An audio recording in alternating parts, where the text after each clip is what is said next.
Bon après-midi à tous. Hier, j'ai fait une vidéo dans laquelle je réagissais suite à l'annonce de la haute autorité de la communication du Gabon de la suspension des réseaux sociaux, mais le son ne sortait pas bien. La vidéo était faite dans un très mauvais format et comme il se faisait tard, j'ai dit quand j'aurai ma pause aujourd'hui, je la ferai. Alors, aussi maintenant, avec beaucoup plus de recul, beaucoup plus de lucidité, je vais donc m'exprimer par rapport à cette question. Parce que je suis un utilisateur des réseaux sociaux, et il se trouve que j'officie aussi comme journaliste en République gabonaise. Donc, je me sens concerné à plusieurs titres. Je voudrais dire aux autorités, de la haute autorité de la communication du Gabon, quels sont dans leur rôle. Leur rôle est de préserver la cohésion sociale et de veiller à ce que la communication ait un équilibre et qu'elle respecte l'éthique et la déontologie. Leur rôle est d'empêcher qu'il y ait des débordements langagiers et d'empêcher que le pays puisse s'embraser parce qu'il y a des discours de haine, de division, de sédition, de stigmatisation et bien d'autres. La haute autorité de la communication est donc dans son rôle à ce titre. Maintenant, je voudrais leur dire que cette haute autorité ne doit pas oublier dans quel monde nous vivons. Nous vivons dans un monde entouré du mal. Le mal existe et le mal fait partie de notre écosystème. Le mal habite dans nos maisons. Le mal habite chez nos voisins. Le mal habite à l'église, il habite à l'hôpital, il habite à la présidence, il habite au premier ministère, il habite dans les ministères, il habite dans nos familles. Le mal existe. Et donc, nous devons faire avec lui. Il y a des propagandistes de discours haineux sur Internet. Nous sommes d'accord. Nous le vivons tous les jours. Nous, les utilisateurs des réseaux sociaux, nous le vivons. Nous le payons cash tous les jours. Il y a des commentaires vraiment offensants. Mais nous avons appris à faire avec. Nous avons appris à faire avec. Parce que autant on a multiplié les postes de gendarmerie et de police dans nos villes et quartiers, cela n'a pas empêché aux bandits de continuer à braquer, de continuer à voler. Les prisons sont même déjà étroites. Il n'y a plus de place. Mais les gens continuent à commettre des forfaits. Parce que le mal existe. Si vous retirez le diable de l'église, vous envoyez les pasteurs au chômage. C'est parce que le diable commet des actes horribles, ignobles, que les pasteurs peuvent continuer à démontrer la puissance du Saint-Esprit. Si le diable quitte l'église, l'église va tomber. Les pasteurs le savent. C'est pour ça qu'eux-mêmes, ils sont les premiers à utiliser plus parfois le nom du diable que le nom de Jésus-Christ. C'est-à-dire dans le sens de toujours montrer que le diable a fait ci, le diable a fait ça. Oui, le diable vend. Le diable est devenu un élément de propagande pour le Christ. C'est la vérité. Le Christ lui-même a dit dans l'Apocalypse qu'on va lier le diable pendant 1000 ans. Et après on va le relâcher. C'est pour vous dire, chers membres de l'autorité, de la haute autorité de la communication du Gabon, que nous vivons dans un monde entouré du mal. Comment on fait pour combattre le mal? On combat le mal par le bien. Oui. S'il y a des gens spécialistes dans la division, dans des discours haineux, dans des discours de sédition et de division, recrutez ceux qui peuvent dire le contraire. S'il y a des gens qui insultent le président, recrutez ceux qui peuvent dire du bien du président, ceux qui peuvent vanter les actions du président, ceux qui peuvent montrer tout ce que le pays fait de bien.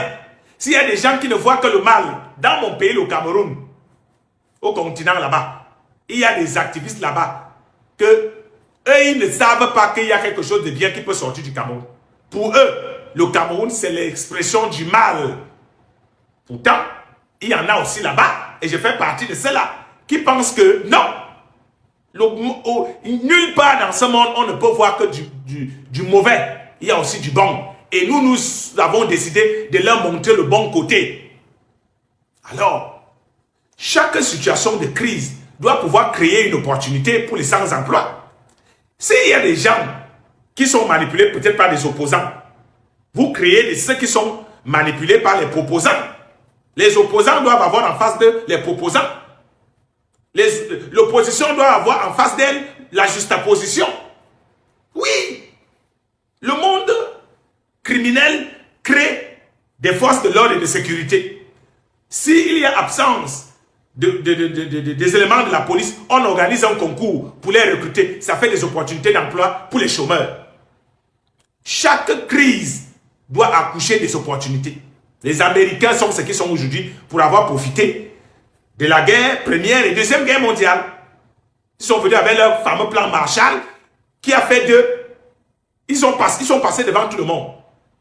Donc, saisissons la crise du fait qu'il y ait des propagandistes du mal pour recruter les propagandistes du bien, pour démontrer la puissance de Dieu. Il faut bien qu'il y ait en face de nous la puissance du mal.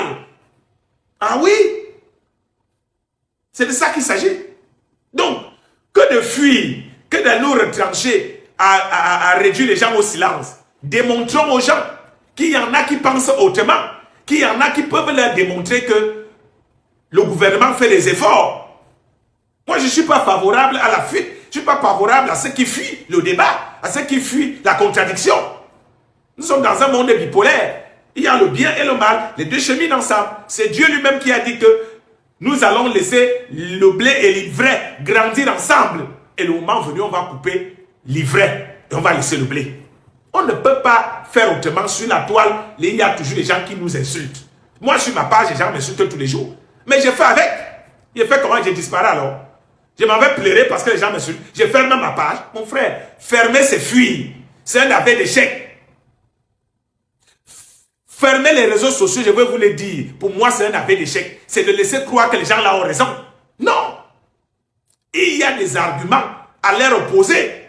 C'est juste que vous n'avez pas recruté des personnes capables de leur opposer un argumentaire solide. Recruter ceux qui peuvent débattre, ceux qui peuvent aller dans les panels TikTok. Pourquoi vous ne vous fuyez les panels TikTok?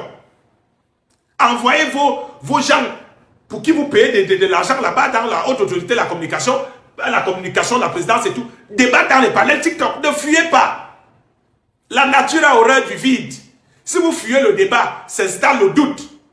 Et les autres prennent le dessus. Quand vous laissez les autres parler, ils parlent en premier, ils parlent seuls. Et ils finissent par manipuler, ils finissent par prendre le dessus. On finit par croire que c'est ce qu'ils disent qui est vrai.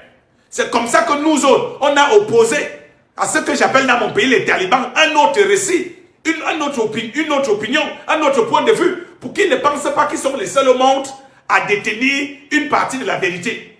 L'absence de la contradiction crée la frustration. Vous attirez les gens vers ceux qui parlent tout seuls, vers ceux qui parlent les premiers. Puisque vous ne voulez pas réagir. Non, on n'est plus dans un monde où on croise les bras. On n'est plus dans un monde où on va dire pourquoi le président doit avoir les propagandistes. La AES a les propagandistes. Poutine a les propagandistes. Vous pensez que les Nyamsi font quoi? Ce sont des propagandistes. Vous êtes là, vous pensez que le monde donne le lait. On n'est pas dans un monde où on boit le lait. Hein? On est dans un monde où les gens tapent sec. Réveillez-vous. Nous sommes dans le digital, on ne peut pas fuir. La guerre du monde d'aujourd'hui, c'est dans le digital. Oui, les gens vont venir s'asseoir dans les médias, ils font l'apologie, ils racontent leur vie, personne ne leur oppose une contradiction. Mais pourtant, dans les panels TikTok, ça tape sec là-bas, c'est là-bas. Chaque soir, je suis dans un panel TikTok pour débattre. Pour dire que ce soit le débat sur le Cameroun, que ce soit le débat sur le Gabon, pour dire aux gens qu'on ne fuit pas le débat. C'était ça ma modeste contribution à ce problème, à cette information qui, naturellement, comme vous pouviez vous attendre, choque beaucoup de Gabonais, choque beaucoup d'Africains, qui laissent croire qu'on est en train de reculer de 30 ans en arrière sur les principes démocratiques. Donc, la liberté d'expression, d'opinion et d'association est l'un des piliers. C'est de ça qu'il s'agit. Abimté, pour le moment.